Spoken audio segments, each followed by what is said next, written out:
Machiegni janeno marwa yena monda ka uthulo marwa kie chenro mar jumani kaka wuono antiera chonyo North Sub County kamoro ni apaka kwajuok Engoya Village kuma bende adhiromo gi japur miluongo ni Gordon nigi lony korka pith mar rech. Thothne wan kaka joluo kata oganda luo wang'ere gi rech mana kaka bandu bende ong'ere gi gweno. Yena monda ka uthulo marwa kie chenro mar jumani kaka pile luonga ni Alori nyaka Black machiegni.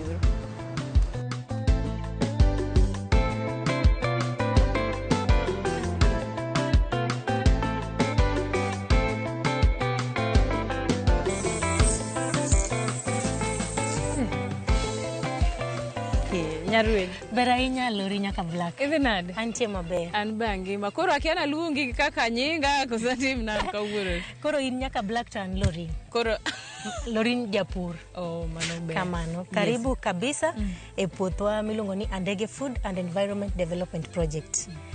Koro kama wachunge ni en kama watime pur mar rech nikech e puodho ka indi watimo gik mopogore opogore. Koro kama wachunge ni ka iluongo ni dam kech oduongo ingo pond. Do wantiere gi pond machielo kocha. To dam ma wachunge ni en gi nyithi rech. Ntiere mano ket kawuono to gi mano ket 10 days ago. Koro mu keto kawuono gi wawach ni ginadi odichieng' ma kawuono ket adi. No keto 50,000 fingerlings. 50,000 fingerlings. Manyiso ni idam ka kendi chaki wacho ni ndala par mokalo bende ntie moko manuketo. Kamano. Ndala par mokalo to nuketo gi adi. No keto be 50,000 fingerlings. Koro in total wan gi 100,000 fingerlings e dam. Yeah. Hey. Auduo. Koro ma indi ok waluongo ni pond nikech king'iyo size mare to onyalo ting'o kata ponds apar.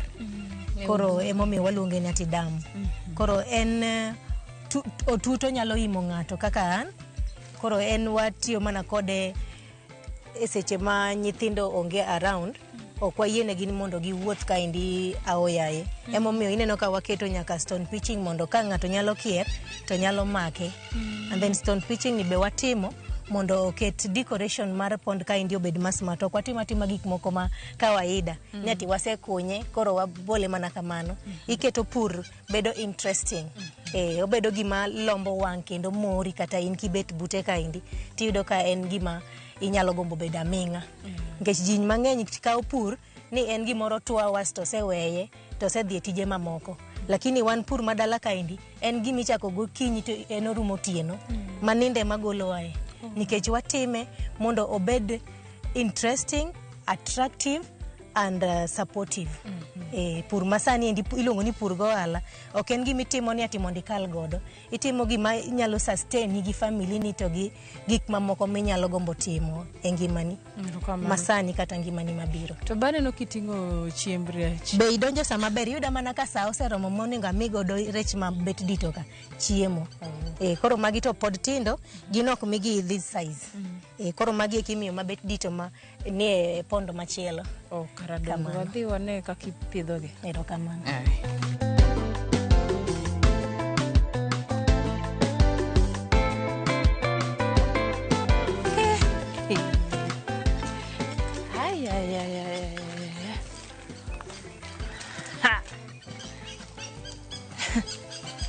Jokama ok nago ni ginang'o ago nikech kaluwore gi gima wang'a neno.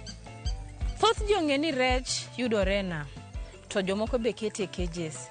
To nikech kawuono puodho mabende antiere ni wan gi dam to idam kae anemona kata Lori nosinyiso maber ni giseketo fingerlings kata nyithi rech makwano mana 100,000.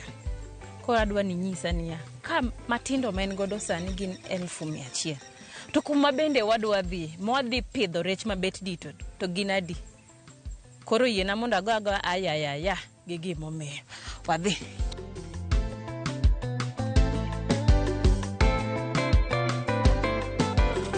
Koro kae kuma mabet dito ntie. Kamano. Koro ipidho gi gadi Diriyo. Gokinyi godhiambo koso en gi seche mabende ikwana to Saa 4 gi saa 10. Saa 4 gi saa 10 odhiambo. Yes. Chiemo be ipidho kaka imiyogi koso en kawuono neno ni ting' maduong' ndobno te timiyogi koso ntie portion. Nitiere kiwango ma imiyogi. Kaka sani andi ating'o kilo 2 mamiyo magieki.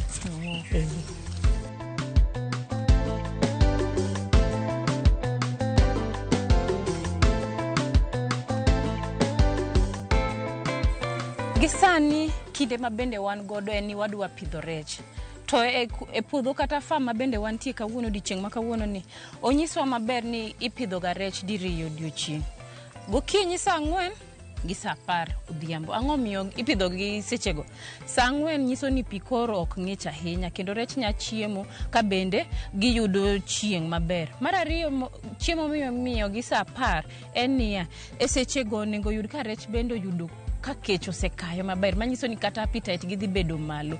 Koro lorin mabende an godo kawuono kaka japith kata jalno mabende ni e puodho kaka japur, dhi nyisowa ni alori ang' ni nyisa niya, to sani kwa pidho gi ma chiemo ma saa 10. Ging'e ni mae seche monego bed ni gichieme koso ging'eyo ni maendi seche monego bed ni gichieme. Kendo ineno ka ing'iyo wi pi kae, tidhi neno ka already giseketo dhogi machiegni ging'e nyaka nanga marwako sama biro pidhogi. Kendo ging'eyo ng'ama pidhogi. Koro gin very active. Ging'e ni ati kaendi e gate kama donjogo, kaendi emichako kodgi, alafu adhi mbele kacha, kore ka duoga tiko gi ka. Koro ging'e ni ati kaendi ema giritogo gibedogo e wi pi, kaendi gichamo. To makocha charingo to chamo, alafu giduogo to gitieko gi kocha. Koro nitie kaka ipimo ne giga chiemo koso ikawo ka gilweti tibolo ne gi kama. Kapsuku ni ema pimo godo chiemo, koro kasekelo to amiyo gi amiya. Koro romo gi. Koro kit chiemo mabende imiyo gi saa 10 odhiambo rom gi mimiyo gi gokinyi koso mago kinyi bedo mang'eny matin. Rom gi mimiyo gi gokinyi. Chiemo nyo nyaka rom. Okaduok kiwango ne piny kata okating' malo. Mondo giyud chiemo motegno, kendo gin be giyud kaka ginyalo dongo mapiyo, nikech rech en very funny, embo chal mana kaka dhano. Kimiye chiemo matin tembe odigni gi dongo ne. To kimiye chiemo maber, to obedo motegno kendo odongo gi chia. Morom ni iuse e saa mowinjore mondo mi pesa midwaro. Erokamano dong. Koro wanyamiyo gi chiemo nikech baneno ka koro gitugo gidwa chiemo. Giseikore. Wasod mbele matin ko ijukne. An banya juko imigi. Ma oromo koso juka.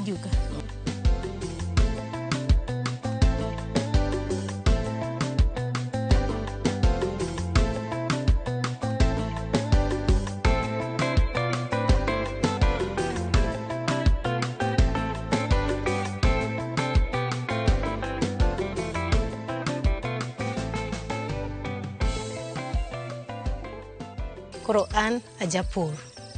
Kama wantie ni iluongo ni Andege Food and Environment Development Project. Ma project ma watimo an gi jaoda kaachiel gi nyithindwa. Wariwore mondo wapur, mondo wagol kech mantiere e piny. To ma project ma iniwuon isetimo kuom kinde marom nade? Project ni wasetimo kuom kinde mang'eny. An kabiro karachonyo ka, tayudo ka jaoda already nosechako timo project ni in 1993. The first attempt mokwongo puro rech, and then ochako teme kendo 2000, and then kane koro wajoin kode ne wachako puro rech ni 2018. Koro kuma wachung'e ni wachako pidhe rech ni 2018. From 2018 nyaka sani pur mar rech osedhi kodwa maber, to odwaro ng'ano ma nigi chuny kendo nigi somo, iluongo ni gi dho ngere iluongo ni experience. Koro experience no kisebedo godo e pur mar rech to nyalo konyi mondo igo okang'. Koro en gi ohala maber kendo mang'eny. To odwaro kikawo rieki iketo malo mi ing'iyo ni ati gigo manyalo go ipiny kaka ng'ech, thuol, winy magi malo mafuyo mamako rech be igeng'o. Nikech kichung' king'iyo alwora ma wantiere ni, ineno ka wakawo net mo waketo mondo wageng' ng'ech malak kwa gi piny. Wakawo nyaka wuoyo mwaketo mondo wageng' ne thuol manyalo biro mondo cham nyithi rech kata rech madongo. Koro mokwongo kane wachako to ne ok waketo ga net, to ne wayudo ka ne wayudo lal. Ng'ech ne donjo, thuondi ne donjo macham nyithi rech. Koro wan kane wamiyo gi chiemo, kara wapidho mana nyithi ogwal. Koro bang'e ema noduogo wabedo gi lony ma wayudo ni ati kara nitiere gigo machamonwa rech ei pi mane miyo yutowa ok bed makare, wayudo lal. Koro e seche ma wawuoyo godo kodini to ne waseyudo lony for the last 3 years. Wasepuro kendo wabedo gi duoko maber mar rech. Kit chiemo mabende imiyo rech un uwegi ugolo kanye? Kama ichung'e ni nanyisi project wani ok wapur mana rech kende, wapuro nyaka gwen. wapidho nyaka gwen, watimo poultry farming. Koro droppings iluongo ni oko mar gwen go eko wachoko maber to watuoyogi. To kisetuoyogi nitiere duration monengo kaw makirite maber tiduogo imiye rech, olokore chiemb rech. To ei pur mar gweno kanyo bende wantiere gi worms iluongo ni red worms, to process no iluongo ni vermiculture. Ipidho oniambo makwarcha. Koro kisepidho oniambo makwar no, oniambo no nyuolore mapiyo. Oniambo no be wakawo wamiyo rech nikech en kaka chiemb rech, obedo kaka protein. To kendo gwen ka be opidho. Wach ma daher ng'eyo en niya, ka in iwuon ni chako nikech sama wabiro ni nyisa ni fingerlings in godo mahaw mana 100. 1,100. Kuma bende wantie kama wapidho rech mabet ditogi bende ne waneno kit chiemo. Pogruok mane mantie kit chiemo mimiyo rech mabet dito gi rech matindo kata nyithi rech? Ing'eni fingerlings chalo nyathi matin, dhoge pod thin, embe othin. Gino monyalo chamo morwake dhoge be thin. Koro nitiere starter. To starter ni be gintiere gi millimeters margi, iluongo ni mm. Koro mathindo kabisa ka imiyo 2 mm. Ka gi ai 2 mm michaki dhi 3 mm. Koro lure gi growth mar fingerlings gi, manyako bed rech madongo aina ma wamiyo chiemo gi, manyalo chamo fish pellet mabet oluorore gi eki. Fingerlings gin tamiyo gi didek, nikech gin pod ochalo nyathi matin ma onengo breastfeed min gi seche duto. Koro wamiyo gi gokinyi sama chieng' wuok ma gimbe ginyalo dwaro vitamin D, alafu wachako wamiyo gi midday, and then wachako wamiyo gi godhiambo kapok gidhi yweyo. Mondo gimbe giyud kaka ginyalo dongo motegno, mondo gibuild, giger ng'etegi mag rech. Ginang'o ma in iwuon kaka japur be ing'iyo kama ka yuto maber? I make sure gima temo ng'iyo malong'o ni to rech gi be giyudo fresh oxygen. Oxygen en muya miyweyo. Seche ma rech gi ni kaindi gin ei pi, to pigni be en fresh. Koro I make sure ni ati akelo ne gi pi ma fresh koa e river wache, river ni mana butaka, a pump gi water pump, tarwake iye kaindi at least twice a week. To sama koth ochwe to be konya kelo na fresh water. Koro that oxygen availability miyo rech dongo gi chia. Oweni ati okene ponde, ochalo rech mantiere nam, Lake Victoria. Nikech Lake Victoria nigi inlets and outlets. Koro ka indi wa pump negi fresh water, and then outlet wa kama chungeni ka dhi piny kama wan gi outlet. Koro pi donjo from the river ka kelo freshness, and then molil cha beti mango wuok. Koro miyo circulation mar oxygen bedo malo, miyo rech gi dongo maber. Mana kamano janeno marwa wachopo giko mar kidieny mokwongo mar chenro mar pur gi ohala. Wadwa ni wakaw dakika moko machuok wadhi e rusa, aito bang'e waduogo. Kik idhi mabor.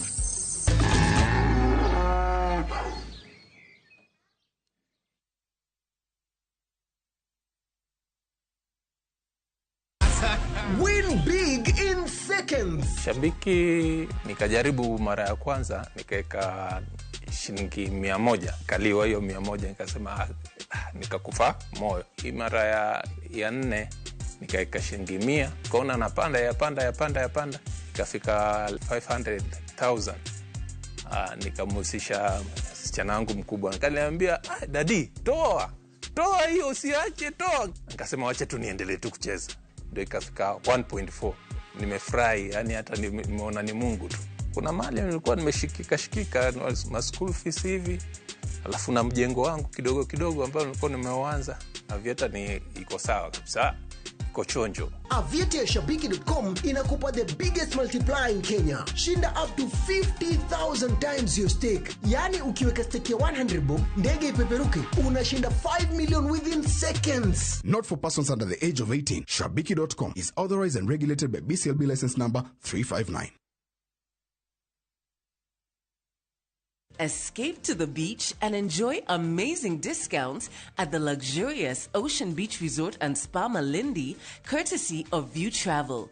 Book with View Travel and enjoy 3 days at Ocean Beach Resort and Spa for only 43,000 Kenya shillings when you take the scenic SGR route, or opt for the flight option for only 52,000 Kenya shillings. Whichever you choose, prepare to be pampered. Visit viewtravel.com or call 0703 253-254-254 to book your dream beach vacation at Ocean Beach Resort now.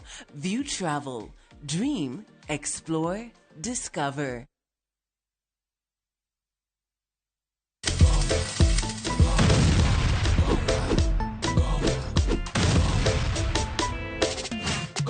Gonga ushinde chapa in seconds. Ni simple. Ingia gongagonga.com, register, deposit, wekelea stake yako na ugonge mamili. Game sasa iko in your hands. Cheza na pesa yako. Cash out winnings at your own time.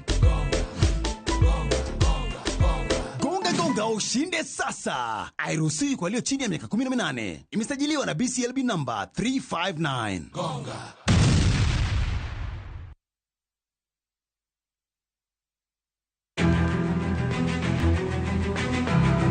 Okinyi kokinyi ka piny oru. Oganda wuok oko mar timo ohala. Ohala ber. Ohala chakre iwi. Johala matindo koda madongo giduto giwuok to gintiere e yor manyo. Nyaki bed gi excellent customer service. Tim kinda moloyo gimoro amora. Wabiro menyo ni ohala mopogore opogore. Atimo ohala mar brandi. Watimo ohala mar hotel. Atimo ohala mar agrovet. Ka wamenyo ni lony madwarore mondo mi chakgi kendo kaka inyalo tayogi e yo makare. Technology ose present very good opportunities. Bende wabiro loso e wi keto mwandu. Ng'ama timo ohala to onge mwandu to mano ng'ama ok jo ohala. Mano ng'ama rawe ohala. Tudri gi Cleophas Oluoch tich ang'wen ka tich ang'wen saa 1:45 otieno mana e Ramogi TV.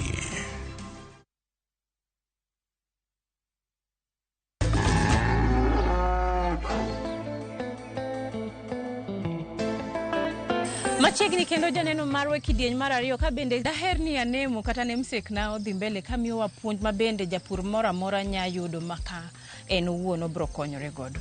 Anemo daher ng'eyo niya value addition unuwegi bende utimo value addition karukae. Mano kare kabisa, watimo value addition. Koro nikech kawuono ne wawuoye wach rech, value addition ma watimo rech. Sama watimo harvesting, watimo mass production. Koro inyalo yudo ni ati rech market ose absorb to ntiere moko ma are coming up. Tiyudo ka ntiere other customers madwaro fish fillet.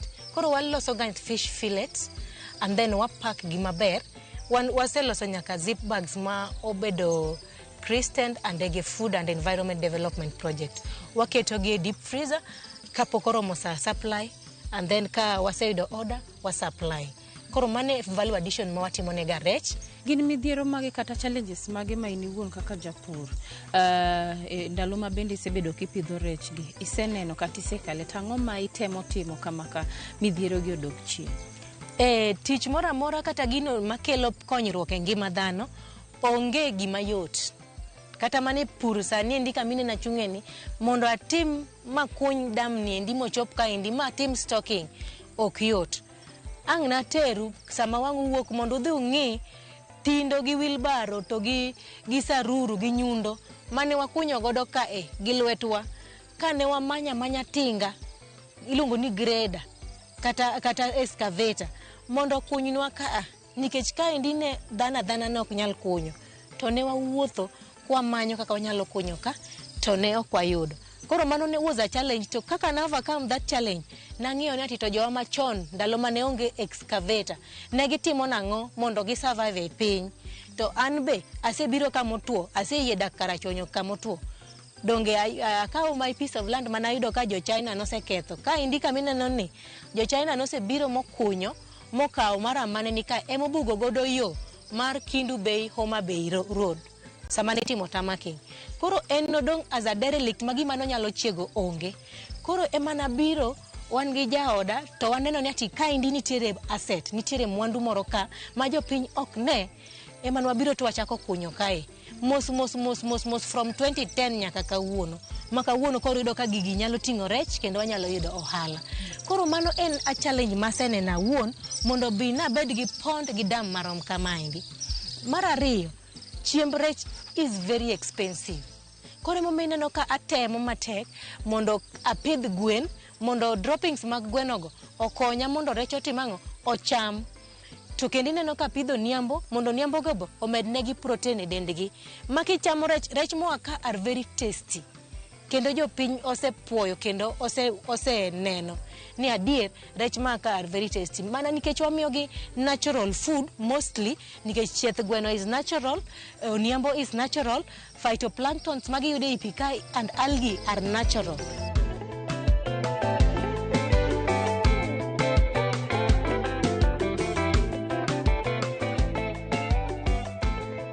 Koro mondo kik pith rech tura, nyisi seche mane wadonjo e dam mokwongo chande ni kawuono gokinyi no kelnwa rech 50,000 fingerlings. To ineno ka magi to dito. Magi in the next 4 months adhi kayo magi. Koro chiemb magi naseiko ma amiyogi up to the time of harvesting. Aseketo piny. Seche ma uso magi, pesa mayudo no dhi romona mondo arit godo moko ka. Koro ok aket rech mar the same age dichiel wang' achiel. Astaga gi mondo ka auso ma to maka ka already nie yo bebiro. Pesa magolo ema akawo ta support godo moroni mondo kik tura. To kendo atimo ilongo ni value chain. Ok atim rech kende, atimo poultry an nyaka gi dairy mondo okonya e gik maginyuologo mondo ambo miya support manyalo konyo godo project mamoko. Koro ok en gimoro achiel ema ng'iyo. Jok ma odak ilongo ni the community around. Wayienegi ni seche ma igolo ga rech to ginyalo biro mondo gikaw rech from here. Gikawa ilongo ni ati farm gate. Koro imiyogi gi farm gate price. Emomiyo motelo cho japur nosenyisi ni ati ka koro watimo mass production kaka ineno koro wakete mabet ng'eny. Koro inyalo kata use gi 100 kaponi en jawero. Mano karach mogik. To community be nyaka chiem. Projects ainagi wakele community kaindi mondo kelne community yot. Nikech ji modak alwora kaindi moloto karachonyo kamotuoni. Kech kayo to moloyo rech en expensive sani e chiro ma jamal ma dhi tich to yudo siling 300 kata 500 odiechieng' kodiechieng' ok nyal ting'o ouru bag kaduogo gi rech e ot mondo jogi ocham. To kapo notemo mondo tim mano, en rech matin ma kata ok rom ng'ato, en mana iwe matin cha mipogo. To en rech moro matin to ok nyal chopo marom family. Koro gimomiyo nwakelo purni kabisa. Rech en nutritious. Rech nigi protein. Jowa sani lack a lot of proteins. Lake Victoria be rech orum, onge rech. Koro nwaneno ni ati kwa kelo rech, pur rech ni e community ka, jopiny nyalo chopo mapiyo mayude e nengo maber kapok ang' oringo motimang'o mochope chiro. Nikech kata dipot kidhi kuonde ma iuse e kindu ka, tiyudo ka kidhi Friday, iyudo ni rech orumo. Koro nwaneno ni ati kara rech ni be nigi demand to jopiny jothurwa be onge pesa manyalo chopo rech ma expensive moa e Lake Victoria. An namba na en 0713565463. Nyinga en Lorin Atieno Omolo Kachenjo.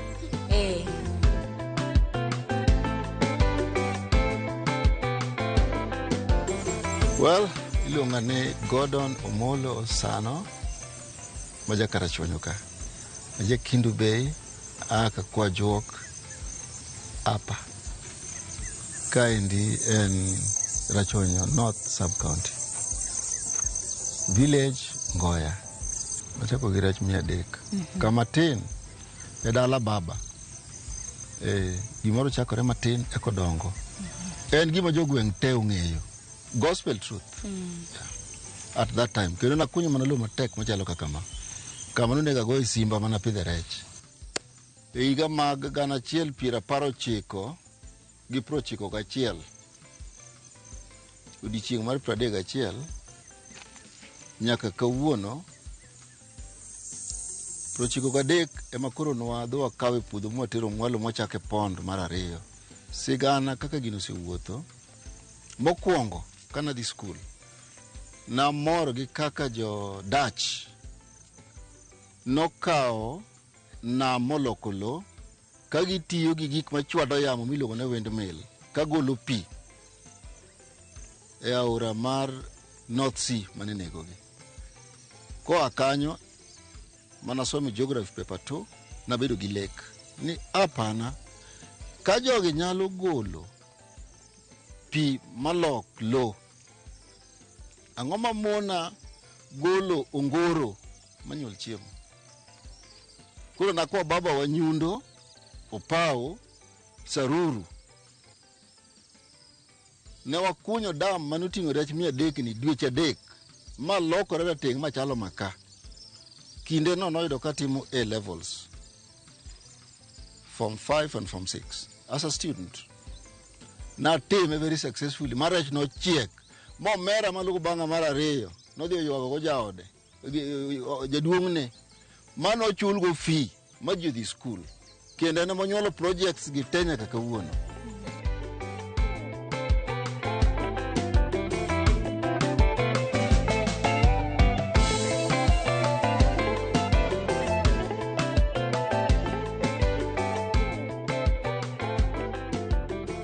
Maneno chenro ne. So muda so maonge chandro to walosuru enterprises. Kik waluoruru chako projects ailage. Nikech gain ema gibiro bedo bequeathment to our posterity. Pepa okwe kata ne dhi Harvard awinjo ke mar Harvard, Stanford, Cambridge, good, very excellent. Wambe wawacho ma kisungu mowacho, we speak them with a lot of opulence, but all the same we come back and work here. Kuru nyaka wager dam rech 100,000 kati use mana 100 ugolo 10 million 10 million ni kaya ni village o create retention capacity matanda woya nyaka jo matiyo go majamal mobedo kage dhano malara par gi wiye yudo income koro miyo dago ambini jodonje wala mar puro kata pidho rech mondo kel chiemo kendo waus gi mayot ji ochope kik waus gi ni wabed billionaires.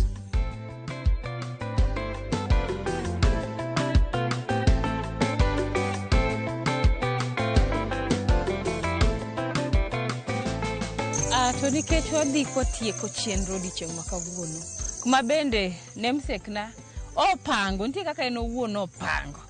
Dada ipango na nang'o cha nikech awinjo kingeko na gimoro ka rech muine ne wawuoye kawuono ni ase timo harvesting ma loso maber adwa ni idhi bile rech moaka kwa joka lo mar maram rech mochamo algi manyisika gi phytoplanktons iwinje kaka mit nyaunge ge ma chalo mana mo Lake Victoria mopogore gi mag ponds mineno okete cages kande kamano. Ok adwar ni abed jamriambo gik miwinjo nyamera ne owacho te adwa na dhi abil rech no tadier kodhi bedo mamit anung'e na kia riambo adhi nyiso koro waluyo man ka walukon yes okoni akori aneno ka ber walukon.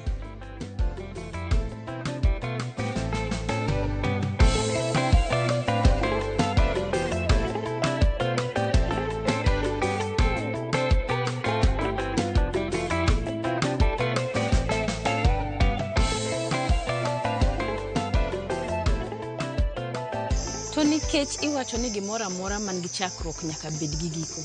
Waneno kaka rech ipidho, kit chiemo ma bende imiyo rech, to gisani hapwa ber kawuono sapa wadwa chamo mana ka, ok wadhi dhi mabor.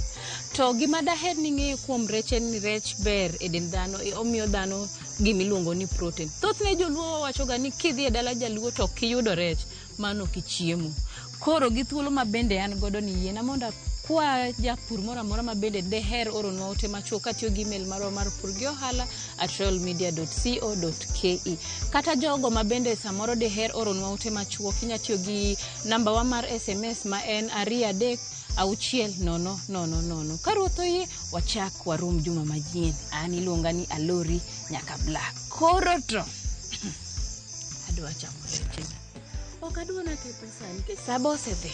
Weura toke aeto bang'e karuotho yie wachak warom juma manyien. Oriti masani.